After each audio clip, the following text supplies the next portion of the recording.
ഓം ശരവണഭവ. എല്ലാവർക്കും കാർത്തികേയം യൂട്യൂബ് ചാനലിലേക്ക് സ്വാഗതം. ഇന്ന് ഞാൻ നിങ്ങളുമായിട്ട് പങ്കുവയ്ക്കുന്നത്, ഇതുവരെ ആയിട്ടും നവരാത്രിയിലെ പൂജകളൊന്നും ചെയ്യാൻ സാധിക്കാത്തവർ, അതേപോലെ ഈ 9 നവരാത്രി പൂജകളും ചെയ്തവരും ഒരുപോലെ ചെയ്യേണ്ടുന്ന ഒരു എളിയ വഴിപാടിനെക്കുറിച്ചാണ്. നമ്മൾക്ക് അമ്മ മഹാമായയുടെ അനുഗ്രഹം പൂർണ്ണമായിട്ടും ലഭിക്കാൻ ഈ ഒരു വഴിപാട് കൊണ്ട് സാധിക്കും. അപ്പോൾ നിങ്ങൾ ചോദിക്കും, അപ്പോൾ ഇത്ര ദിവസം ചെയ്തതുകൊണ്ട് ഞങ്ങൾക്ക് ഫലമൊന്നും കിട്ടില്ല എന്നുള്ളത്. അങ്ങനെയല്ല, നമ്മൾ എന്ത് ചെയ്യുമ്പോഴും അതിൻ്റെ ഒരു 100% നമുക്ക് കിട്ടണമെന്നാണല്ലോ നമ്മൾ ആഗ്രഹിക്കുന്നത്. ആ ഒരു 100% നമ്മൾക്ക് പൂർണ്ണമായിട്ടും ലഭിക്കാൻ വേണ്ടിയിട്ടാണ് നമ്മൾ നവരാത്രിയുടെ അവസാനത്തെ ദിവസമായ നവമി തിഥിയിൽ ഈ ഒരു പരിഹാരം ചെയ്യുന്നത്. ഇത് ഇന്ന് വൈകിട്ടോ അല്ലെങ്കിൽ നാളെ രാവിലെയോ വൈകിട്ടോ നിങ്ങൾക്ക് ഈ ഒരു പരിഹാരം ചെയ്യാവുന്നതാണ്. വളരെ എളുപ്പമായിട്ടുള്ളൊരു പരിഹാരമാണ്. ഞാൻ പറഞ്ഞല്ലോ, ഇതുവരെ ആയിട്ടും പീരിയഡ്സും പുലവാലായ്മയും ഒക്കെ കാരണം പൂജകളൊന്നും ചെയ്യാൻ പറ്റാത്തവരും ഈ ഒരു ദിവസം നിങ്ങൾക്കിത് ചെയ്താൽ ആ ഒരു പരിപൂർണ കടാക്ഷം ദേവിയിൽ നിന്നും ലഭിക്കുന്നതായിരിക്കും.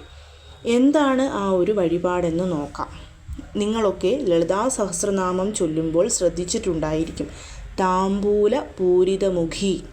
അതായത് ലളിതാ സഹസ്രനാമത്തിൽ ദേവിക്ക് ഇഷ്ടപ്പെട്ട നിവേദ്യങ്ങളെക്കുറിച്ച് പറയാറുണ്ട്. നമ്മൾ ഏതൊരു പൂജ ചെയ്യുമ്പോഴും വെറ്റിലയും പാക്കും സമർപ്പിക്കാറുണ്ട്. താംബൂല പൂരിതമുഖി എന്ന് പറഞ്ഞാൽ വെറ്റില മുറുക്കി ചുമന്നവൾ എന്നുള്ള ഒരു അർത്ഥമാണ് അവിടെ വരുന്നത്. അപ്പോൾ നമ്മൾ ഇവിടെ ദേവിക്ക് സമർപ്പിക്കുന്നത് വെറ്റിലയാണ്.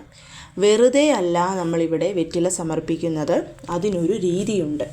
ആ രീതിയിൽ നമ്മൾ ദേവിക്ക് നാളെ അല്ലെങ്കിൽ ഇന്ന് വൈകിട്ട് വെറ്റില സമർപ്പിച്ച് പ്രാർത്ഥിക്കുക. ഇത് അവസാനത്തെ 3 ദിവസമായ സപ്തമി, അഷ്ടമി, നവമി ഈ തിഥികളിലാണ് നമ്മൾ സാധാരണ ചെയ്യേണ്ടത്. പക്ഷേ ഏറ്റവും നല്ലത് അവസാനത്തെ ദിവസമായ ആ ഒരു നവമി തിഥിയിൽ നമ്മൾ ദേവിക്ക് സമർപ്പിക്കുന്നതാണ്. നിങ്ങൾ ചെയ്യേണ്ടത് വൈകിട്ട്, ഇപ്പം നിങ്ങൾ ഇതുവരെ ആയിട്ട് പൂജകളൊന്നും ചെയ്യാത്തവരാണെങ്കിലും നിങ്ങളുടെ വീട്ടിലുള്ള ദേവീ ഫോട്ടോ ഏതാണെങ്കിലും അതിനു മുൻപിൽ ഒരു നെയ്ദീപം കൊളുത്തി വെക്കുക.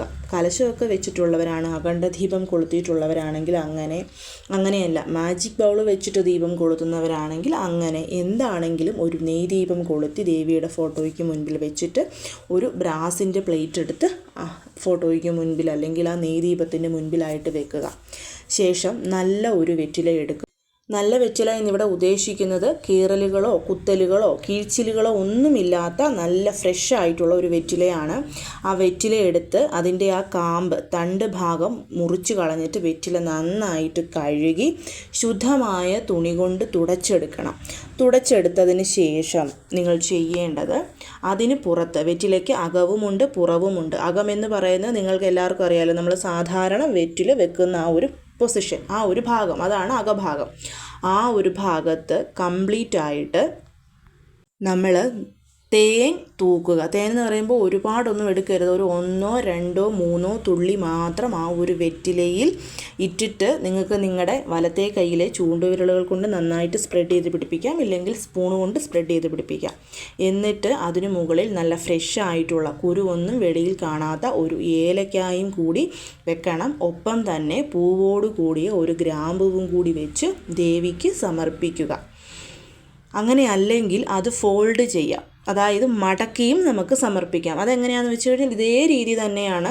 വെറ്റില എടുക്കുക, കാമ്പ് മുറിച്ച് കളയുക, എന്നിട്ട് അതിന് പുറത്ത് നമ്മൾ തേൻ തൂക്കുക. തേൻ തൂത്തിട്ട് ഏലക്ക വെക്കുക, ഗ്രാമ്പൂ വെക്കരുത്. ഏലക്ക മാത്രം വെച്ചിട്ട് അത് നന്നായിട്ട് മടക്കിയിട്ട് നമ്മൾ മുട്ടുസൂചിയൊക്കെ കുത്തുന്നത് പോലെ അതിൽ ആ ഒരു ഗ്രാമ്പൂ കുത്തി വെക്കുക, അത് ഓപ്പൺ ആവാതിരിക്കാൻ വേണ്ടിയിട്ട്. ഈ 2 രീതിയിൽ ഏത് രീതി വേണമെങ്കിലും നിങ്ങൾക്ക് ഫോളോ ചെയ്യാവുന്നതാണ്.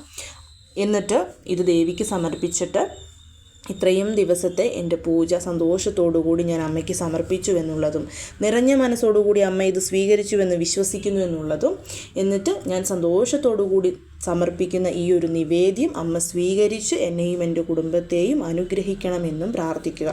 പ്രാർത്ഥിച്ചതിന് ശേഷം നിങ്ങൾക്ക് ലളിതാ സഹസ്രനാമമോ ദേവീ മഹാത്മ്യമോ ഓം ധൂം ദുർഗായേ നമഃ എന്നുള്ള മന്ത്രമോ സൗന്ദര്യ ലഹരിയോ നിങ്ങൾ ചൊല്ലുന്ന മന്ത്രം ഏതാണെങ്കിലും അത് നിങ്ങൾക്ക് ദേവിയുടെ മുൻപിലിരുന്ന് ചൊല്ലാവുന്നതാണ്.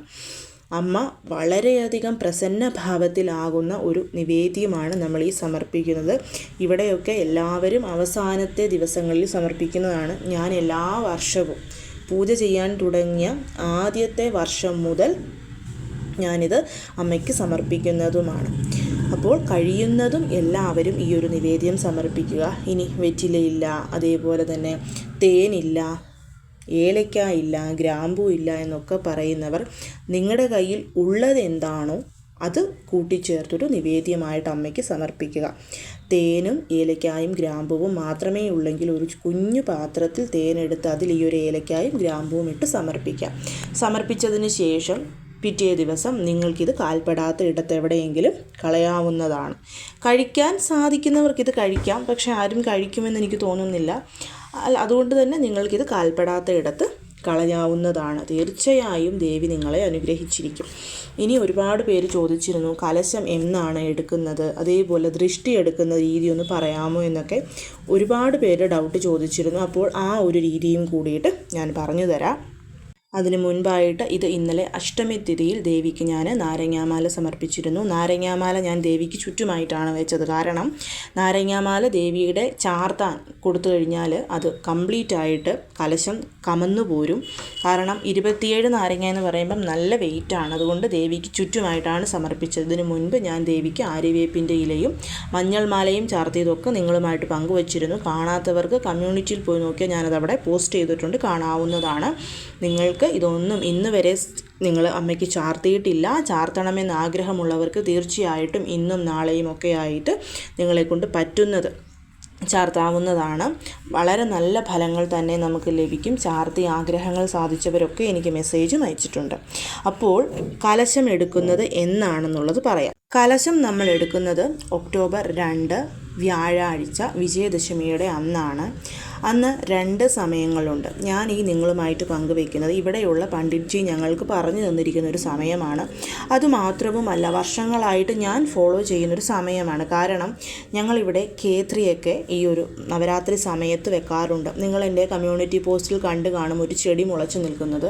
അത് നമ്മൾ നവരാത്രിയുടെ ആദ്യത്തെ ദിവസം നവധാന്യങ്ങൾ കുഴിച്ചു വെക്കുന്നതാണ്. അത് വളരുന്നതനുസരിച്ചാണ് ദുർഗാദേവിയുടെ അനുഗ്രഹം നമുക്ക് എത്രമാത്രം ഈ ഒരു വർഷം കിട്ടുമെന്നുള്ളതൊക്കെ മനസ്സിലാക്കുന്നത്. അതുകൊണ്ട് തന്നെ ആ കേത്രി നിമഞ്ജനം ചെയ്യുന്നതിനൊരു സമയമുണ്ട്. അതേ സമയത്ത് തന്നെ നമ്മൾക്ക് കലശവും എടുക്കണം. കാരണം കേത്രി എന്ന് പറയുന്നത് ദുർഗാദേവി തന്നെയാണ്. അപ്പോൾ ഈ മഹാരാഷ്ട്രയിലുള്ളവർക്കൊക്കെ അത് അറിയുകയും ചെയ്യാം. അപ്പോൾ ആ ഒരു സമയത്ത് തന്നെയാണ് ഞാൻ അഖണ്ഡദീപം അണയ്ക്കുന്നതും കലശം എടുക്കുന്നതുമൊക്കെ. ഞാൻ പറഞ്ഞല്ലോ വർഷങ്ങളായിട്ട് ഞാൻ ഫോളോ ചെയ്യുന്നതാണിത്. അതുകൊണ്ട് തന്നെ ആ ഒരു സമയമാണ് നിങ്ങളുമായിട്ട് ഞാൻ പങ്കുവയ്ക്കുന്നത്. ഇതേ സമയത്ത് തന്നെ നിങ്ങൾക്കും ചെയ്യാവുന്നതാണ്. ഒരിക്കലും 5 മണിക്ക് ശേഷം നമ്മൾ അഖണ്ഡദീപം അണയ്ക്കാനോ കലശം എടുക്കാനോ പാടുള്ളതല്ല. ഞങ്ങളുടെ പണ്ഡിറ്റ്ജി ഞങ്ങൾക്ക് പറഞ്ഞു തന്നിരിക്കുന്നത് മഹാലക്ഷ്മി ആണെങ്കിലും മഹാദേവിയാണെങ്കിലും ദേവിയുടെ ഏത് ഭാവമാണെങ്കിലും നമ്മൾ ദേവിയെ വീട്ടിൽ ക്ഷണിച്ച് വരുത്തി പൂജ ചെയ്യുകയാണ്. അപ്പം രാത്രിയിൽ നമ്മൾ ഈ അഖണ്ഡദീപം അണച്ച് കലശം എടുത്ത് ദേവിയെ പറഞ്ഞു വിടുക എന്ന് പറഞ്ഞു കഴിഞ്ഞാൽ അത് ദോഷമാണ്. ദോഷം എന്ന് വെച്ച് കഴിഞ്ഞാൽ നമ്മൾ നമ്മുടെ വീട്ടിൽ വരുന്ന അതിഥിയെ ഒരിക്കലും രാത്രിയിൽ പറഞ്ഞു വിടില്ല. അപ്പോൾ തന്നെയുമല്ല അഖണ്ഡദീപമാണെങ്കിലും കലശമാണെങ്കിലും നമ്മൾ ഒരിക്കലും രാത്രിയിൽ പിരിക്കില്ല. അതുകൊണ്ട് തന്നെ ഞാൻ ഈ പറയുന്ന 2 സമയങ്ങളിൽ ഏത് സമയം വേണമെങ്കിലും നിങ്ങൾക്ക് എടുക്കാം. ഇനി നിങ്ങൾ വർഷങ്ങളായിട്ട് ഇത് ചെയ്യുന്നതാണ്, നിങ്ങൾക്ക് അതിനൊരു സമയം അറിയാമെന്നുണ്ടെങ്കിൽ നിങ്ങൾ ഫോളോ ചെയ്യുന്ന ആ ഒരു സമയം നിങ്ങൾക്ക് ഉപയോഗിക്കാവുന്നതാണ്. ആദ്യം തന്നെ നമുക്ക് ദൃഷ്ടി എടുത്തിട്ട് വേണം കലശം പിരിക്കാൻ വേണ്ടിയിട്ട്. ദൃഷ്ടി എടുക്കാനായിട്ട് ബ്രാസിൻ്റെ ഒരു പ്ലേറ്റ് എടുത്തിട്ട് അതിൽ വെള്ളം എടുക്കുക, ശുദ്ധമായ ജലം എടുത്തിട്ട് നമ്മൾ കുങ്കുമം കലക്കുക. ആ വെള്ളം നല്ല രീതിയിൽ ചുമന്ന കളറാവണം. എന്നിട്ട് അതിൽ 2 മൺവിളക്ക് വെക്കുക. നെയ്യിൽ മുക്കിയ 2 തിരി. നെയ്യ് ഒഴിക്കേണ്ട, നമുക്ക് ജസ്റ്റ് ഒന്ന് അമ്മയ്ക്ക് ഇടവും വലവും നമുക്ക് ആരതി എടുത്താൽ മതി. അതുകൊണ്ട് തന്നെ നെയ്യ് ഒഴിക്കേണ്ട. നെയ്യിൽ മുക്കിയ 2 തിരി ആ 2 ദീപത്തിലും ഇടണം. എന്നിട്ട് നമ്മൾ ചെയ്യേണ്ടത് ദേവിയെ ഫേസ് ചെയ്യുന്ന രീതിയിൽ വെച്ചിട്ട് നമ്മൾ ദേവിക്ക് ആരതി എടുക്കുക. ആൻറ്റി ക്ലോക്ക് വൈസും ക്ലോക്ക് വൈസും 3 പ്രാവശ്യം ക്ലോക്ക് വൈസ്, 3 പ്രാവശ്യം ആൻറ്റി ക്ലോക്ക് വൈസ്. എന്നിട്ട് അത് മാറ്റി വെച്ചിട്ട് അപ്പോൾ തന്നെ ആ ദീപം അണയ്ക്കുക. മൺവിളക്കെടുത്ത് മാറ്റി വെച്ചിട്ട് ആ ചുമന്ന വെള്ളം വീടിന് വെളിയിൽ ഏതെങ്കിലും ചെടിയുടെ ചുവട്ടിൽ കൊണ്ടുപോയി കളയുക. ഇങ്ങനെയാണ് നമ്മൾ ദൃഷ്ടിയെടുക്കുന്നത്. കാരണം ഒരുപാട് പേര് നമ്മുടെ ദേവിയെ കാണും, അല്ലെങ്കിൽ നമ്മൾ തന്നെ നമ്മുടെ ദേവിയെ നോക്കി എന്ത് ഭംഗിയാണെന്ന് പറഞ്ഞ് കണ്ണ് വെക്കുമ്പോൾ അത് പോകാൻ വേണ്ടിയിട്ടാണ് നമ്മൾ ഈ ദൃഷ്ടിയെടുക്കുന്നത്. കലശം വെച്ചിട്ടുള്ളവരോടാണ് ഞാനിത് പറയുന്നത്.